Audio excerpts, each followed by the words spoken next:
როგორც ხედავთ, სამი ფუნქცია გვაქვს აქ და მინდა რომ თითოეულისთვის ვიპოვო სამი რამ. ესე იგი, თითოეულისთვის მინდა ვიპოვო ნულები, მინდა ვიპოვო თითოეულის წვერო, გრაფიკსაც ავაგებ, ანუ და მინდა თითოეულის სიმეტრიის ღერძი. კარგი. ეხლა, მოდი დავიწყოთ პირველით. გავუტოვოთ ეს ნულს.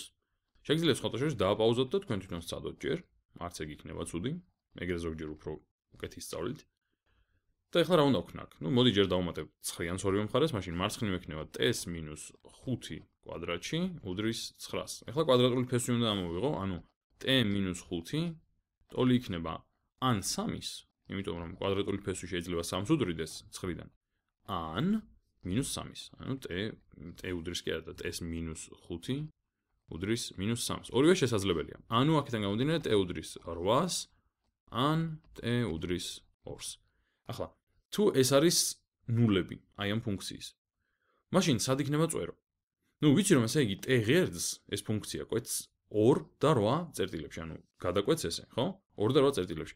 მაშინ მაგისი წვერო უნდა იყოს 2-სა და 8-ს შორის, მაგისი წვეროს x კი არა და t კოორდინატი უნდა იყოს ამ წვეროებს შორის.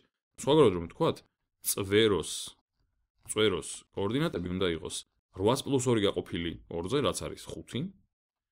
ეს არის t კოორდინატი და ft კოორდინატი იქნება 5 როცა ჩავსვამ ამ ფუნქციაში, რისი ტოლიცაა ft.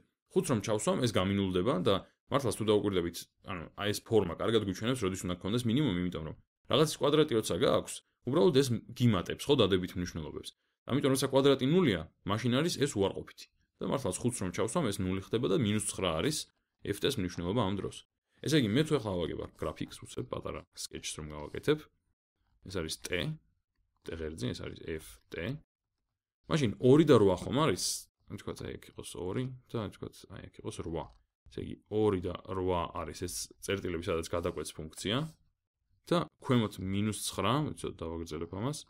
ქვემოთ უნდა გქონდეს -9, სადაც გვექნება წვერო, ანუ წვეროს კოორდინატი. ესე იგი დაახლოებით ესეთი ტიპი იქნება ეს ფუნქცია, ვეცდები დავხატო. აი დაახლოებით აი ესეთი რაღაცა იქნება. აი ესე. აი აქ არის წვერო.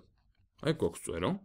კოორდინატები არის როგორც ვთქვით 5 და -9 და სიმეტრიის ღერძი მაშინ გაივლის ზუსტად აი ამ წვეროზე. და იქნება ft ღერძის პარალელური. აი ეს იქნება, ნუ ცოტა ავაცილე, მაგრამ ზუსტად წვეროზე უნდა გადიოდეს. აი ეს იქნება სიმეტრიის ღერძი აი ამ ფიგურის. ეს არის და ეს სამი რაღაც გავაკეთე ამ ფიგურისთვის. მოდი ახლა იგივე ვქნათ ამაზე. ეს საკმაოდ მარტივი ჩანაწერი არის, იმიტომ რომ x + 2 და x + 4 რომ გიწერია, კარგად ჩანს რა უნდა განულდეს და როგორ. კერძოდ, მოდი ვთქვათ რა. ეს რომ განულდეს ეს გამოსახულება, ამისთვის ან პირველი უნდა იყოს 0, ან მეორე უნდა იყოს 0, ან ორივე, ხო? პირველი მამროლი, მეორე მამროლი, ან ორივე. ხლა, როდესაც პირველი მამროლი 0, როცა x უდრის -2-ს, ანუ ერთი ვარიანტი არის, რომ x უდრიდეს -2-ს და მაშინ მივიღოთ 0. მეორე ვარიანტი 0 რომ მივიღოთ არის, როცა x უდრის -4-ს. აი ეს ორი ვარიანტი გვაქვს. მაშინ ამათ მიხედვით წვერო რა იქნება? წვეროს კოორდინატები ამის მიხედვით იქნება x კოორდინატი იქნება ამათ შორის, ანუ -3 და fx კოორდინატი იქნება -3-ს როცა ჩავსვამ აქ, რასაც მიიღებ. ნუ -3 აქ რომ ჩავსვა არის -1, აქ რომ ჩავსვა არის 1, 1 ჯერ -1 არის -1. ესე იგი წვეროს კოორდინატები არის ასეთი. მოდი ახლა ამის სკეჩი გავაკეთოთ უცებ. ესე იგი ესეთი გრაფიკი ავაგოთ. fx არის ეს არის x და გვაქვს -1, -2, -3, -4 და ასე შემდეგ.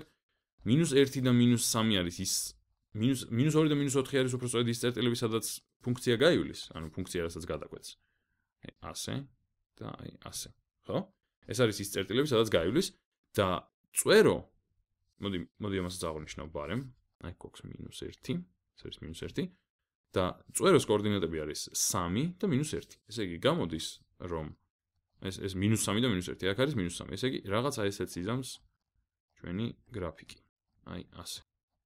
და აქ იქნება მართლაც -3 კოორდინატი და აქ იქნება -1 კოორდინატი. აი ესე. და მაშინ ისევ სიმეტრიის ღერძი ნათელია, რომ უნდა გადიოდეს აი ამ წვეროს ზე პირდაპირ. პირდაპირ ამ წვეროზე გაივლის და ესე იქნება აი ამ ფიგურის სიმეტრიის ღერძი. ესე იგი ესეც გავარკვევით. სამივე რაღაცა რაც მინდოდა ნულები ვიპოვე, მაგ ნულების მეშვეობით წვერო ვიპოვე და ნახე რომ წვეროზე გაივლის ისევ და ისევ სიმეტრიის ღერძი. და ახლა ბოლოს მივხედოთ. ახლა ბოლოს თუ დავუკვირდებით, არის ესეთი რამ. გვიწერია x² + 6x + 8 უდრის 0-ს. ახლა ხო შემიძლია ეს დავაჯგუფო. და კერძოდ მოდი დავაჯგუფებ ასე. ეს არის იგივე, რაც x დამატებული 4 გამრავლებული x დამატებული 2-ზე. თუ დაუკვირდებით, ასე შემიძლია დავაჯგუფო, ზუსტად ეს დაჯგუფება არის აი ამისი ტოლფასი. ანუ მომრავლებლად რომ წარმოვადგინო ეს ფუნქცია, მივიღებ ზუსტად ამას.